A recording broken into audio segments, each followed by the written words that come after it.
OVW's own Al Snow was on the brand with Vince Russo this week, doing what else but making fun of AEW and all the current wrestlers and how big of marks they are and all that kind of stuff, right? It's the same conversation we have every time with Vince Russo, especially when we got people like Al Snow on.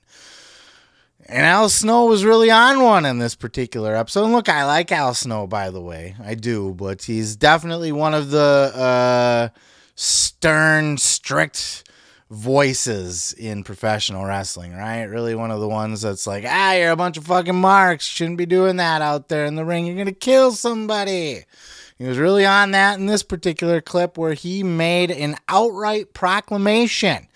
Someday, somebody's going to get killed in the wrestling ring on live TV doing this kind of shit. And it's going to happen in AEW. Check out this clip. There is going to be someone on that show or a show, but more than likely it's going to be AEW. And this is what, it's going to be on national television. And you're going to watch someone die right in front of your eyes. I guarantee it. Some young man or woman is going to drop on their head and they're going to die. Or, at the very least, be completely paralyzed from the neck down. We watched it once already with D'Lo and Draws. Okay? And that wasn't enough. Now it's escalated from a running power bomb, which quite honestly isn't that much of a risk. I mean, but there is still that risk. We now have escalated to where we watched Will Ospreay go up into a vertical suplex with the guy standing on the second rope and drop straight up onto his head. We watched Orange Cassidy get dropped bodily on the top rope. It could almost be cut in half. Okay? How much of a exponentially has the scale went up that we're going to watch someone die? I mean, legitimately, they're going to die right in front of your eyes in a match. And then we're all the people that are encouraging this, the Dave Meltzers, the Ryans, the Sean Ross Sapps, the Ryan. Oh, we don't encourage this. Yeah, you do, because you applaud it. You reward it. You praise it and you give it more acclaim. That is condoning it, and that is inspiring others to continue to do it. So don't tell me that you're not doing exactly what I say you're doing, because you're lying to yourself, to no one else. You are, instead of condemning this like I am, you in fact will condemn me.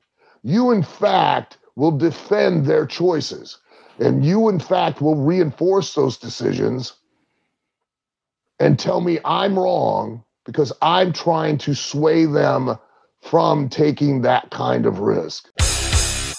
Now, I'm a really big fan of people like a Will Ospreay. That match, Ospreay, Takeshita, that's my kind of shit. And as much as I cringe at sick fucking moves like that,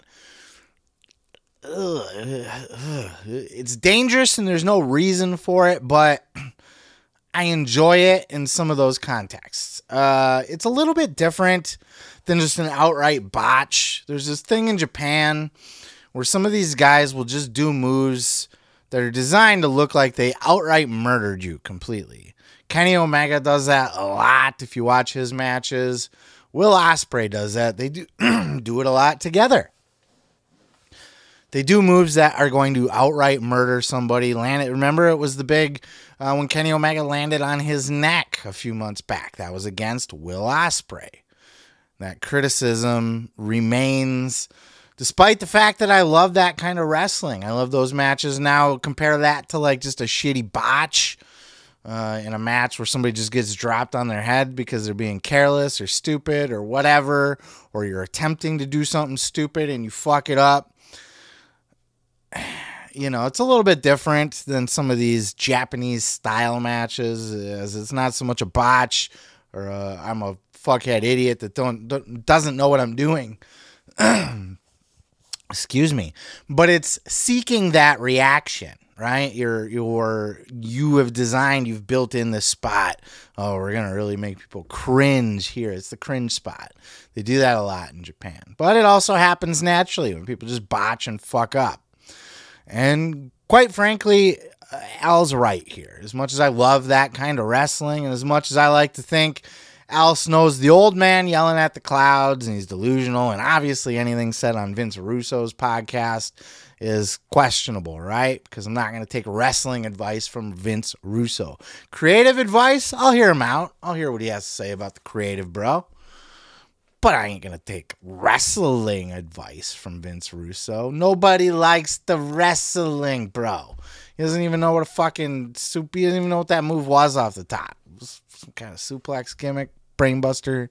What the fuck was that? I don't know, bro. I don't know either. Like a suplex, DDT, brainbuster gimmick. Doesn't matter. But somebody's going to get killed, and it probably will happen in an AEW ring because, well, we're forgetting that the last time that a neck was broken in the ring, it happened in a WWE ring, right? Big E Langston. Big E. They just call him Big E Langston. Jesus fucking Christ. What part of my dark recess of my fucking brain memory did I pull that one up from that I went to Big E Langston? Big E broke his neck. That happened in WWE, not AEW. But the AEW is where you tend to see the more preposterous shit. But I mean, it can happen to anybody. Look what when Charlotte got hurt there. That move that she was attempting. And anytime you slip off the top rope like that and you just fall all willy-nilly randomly, you don't know what the fuck's going to get broken. Could be anything at that point. But yes, these types of moves and matches tend to occur in AEW much more. The risk factors, the risks that are taken happen much more in AEW than WWE. And they happen much more in the modern day. And some of that is just because the product has changed since the old days. You can't win everybody over with a headlock, takedown, whatever the fuck anymore. Can't grab a hold and work it and expect the crowd to. I mean, some people can. Randy Orton could work a fucking rear chin lock for 5 minutes and the crowd's going to eat that shit up. And he has. But somebody like maybe a Top Flight, for example, when they're doing the flippy dippy off the top through the table and clacks the ankle, maybe they feel like they need to do that to get noticed in this world. I don't think you do. I think it's all about personality. I think MJF has proven that.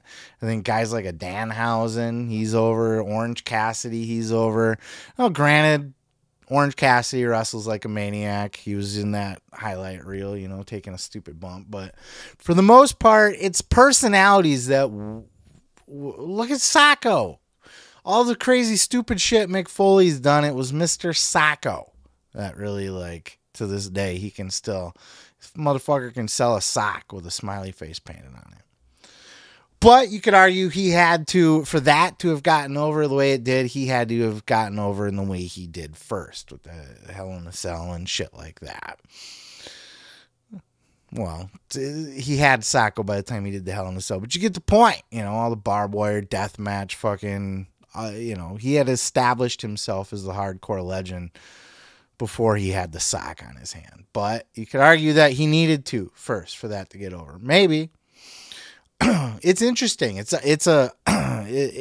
sorry, I keep coughing. It's dry. It's an interesting subject, man. It's endlessly debated between the veterans and the newbies. The veterans are always yelling, and it's always been this case, right? The veterans of the fucking golden age would criticize, the Attitude Era guys, or Bruno's like, oh, I don't like this Hulkamania shit. The Hulk Hogan era is like, I don't like this Rock and Austin swearing, flipping people off shit. Bruno certainly didn't. If you want to go 2 generations back from the Attitude Era, Jesus Christ, Bruno hated the Attitude Era and everything about it. And now all the Attitude Era guys are the guys that are going, oh, back in my day, we didn't need to do all the flippy dippy stuff. We just, whatever, we were entertaining.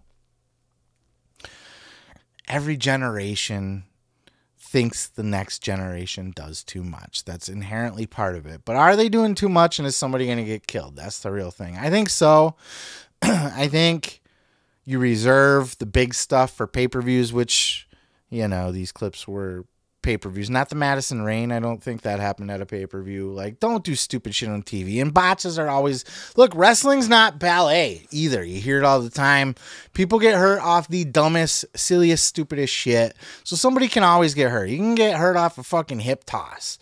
You know, I can break your neck doing a hip toss. You know, I go to hip and then you're sweaty and I don't get a good hook and you don't get a full rotation and you just face plant down on your neck and crunch your back on top. Ugh. A hip toss, anything, routine. It doesn't have to be the high spot flippy dippity do, you know. But those are certainly, I mean, you just don't need to be doing moves. At the end of the day, we're putting on a show, right? And do you want to be in a wheelchair or dead? Do you want your opponent to be in a wheelchair or dead? You have to weigh those risks. But I think also as performers, and you can tell I'm a complete fence rider on this because I see both sides. I do think they do too much. But as a performer, as an entertainer, I get the reason why you want to do the big spot, right? You don't need to do the big spot, but you want to. You want to give the fans more. You want to leave something for your highlight reel, something for your legacy behind, something that people will remember. If you do it all the time, people aren't going to remember. If you do it all the time, you're going to risk injury. It's not going to mean as much. But if you bust some weird shit out once in a while, it can really, really, really help build your legend up, you know? Take you to that next level. It's interesting. It's an interesting, and Al Snow's always, you know, if Al Snow had his way, it would always be like headlock, takedown, fucking arm drag, hip toss. His idea of a high spot is a fucking suplex. Oh, we're going to get you up in a vertical suplex, a power slam. A fucking power slam is a high spot to Al Snow. You got to find that balance where you're entertaining the current audience, that tastes have evolved from the old days, and also knowing that you're in a work. You're putting on a show. You're not trying to, that's another thing, in that it's that Japanese influence again. They take pride in being the tough guy out there and being hurt and taking, that's why you see them do the forearm exchanges and the chop battles and shit. It's boring as all shit. It's played out. It's been done a million times. I hate to see it, but that's their measure of a man there, right? They know they're putting on a show, but they want to make it the damnedest, toughest, tough guy show you've ever seen, right? I want to show how tough I am and how many actual kicks and punches and knees and elbows to the face I can take, how many times I can land on my neck and my head and every which crooked way and all that stuff. It's insanity. It's a machismo type thing, if you will. It's a work sport here, guys. Find the balance. Do those high spots to really leave the moments, to really make an impact. But at the end of the day, realize you're putting on a show and maybe you don't need to do it every single episode. You know what I mean? Like, you can get through months of Dynamite building up to the pay-per-view and then do the high spot at the pay-per-view. And you're still putting on a risk there. But part of wrestling is risks. Part of it is it's not ballet. This is live action. It's physical. It can be stiff. It can be violent. And that's what it's evolving into. And yes, eventually somebody's going to get hurt like Big E did, or Big E Langston, if you will.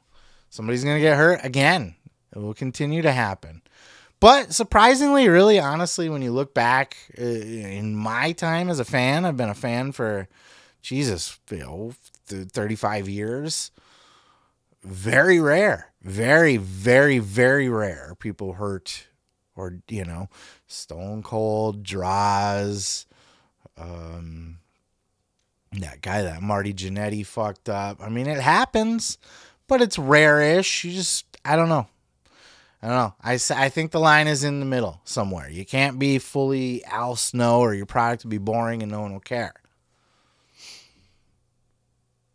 or you can't be fully fucking flippity dippity do the entire show, the entire match, every match, because eventually people aren't going to care. It's not going to mean as much, and you're just going to end up killing yourself doing it anyway. So, is what it is. That's my 2 cents on it. But again, like I said, this is the endless debate, right? Like, there's no right answer here.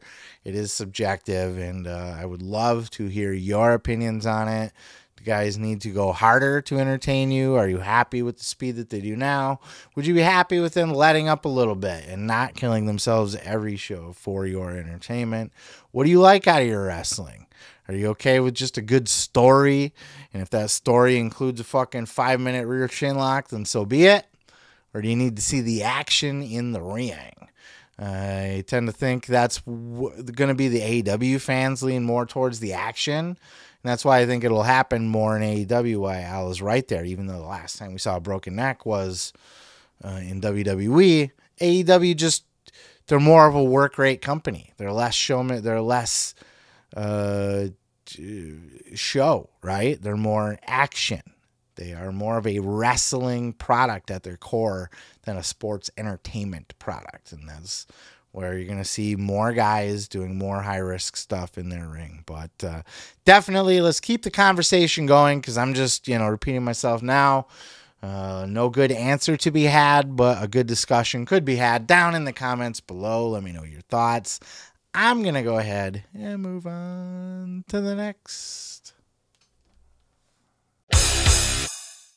Oh yeah, thanks for checking out the video. Yeah, don't forget to subscribe. Don't forget to like it if you liked it. Yeah, and you can check out full episodes each and every Sunday right here on the channel. Oh yeah, dig it.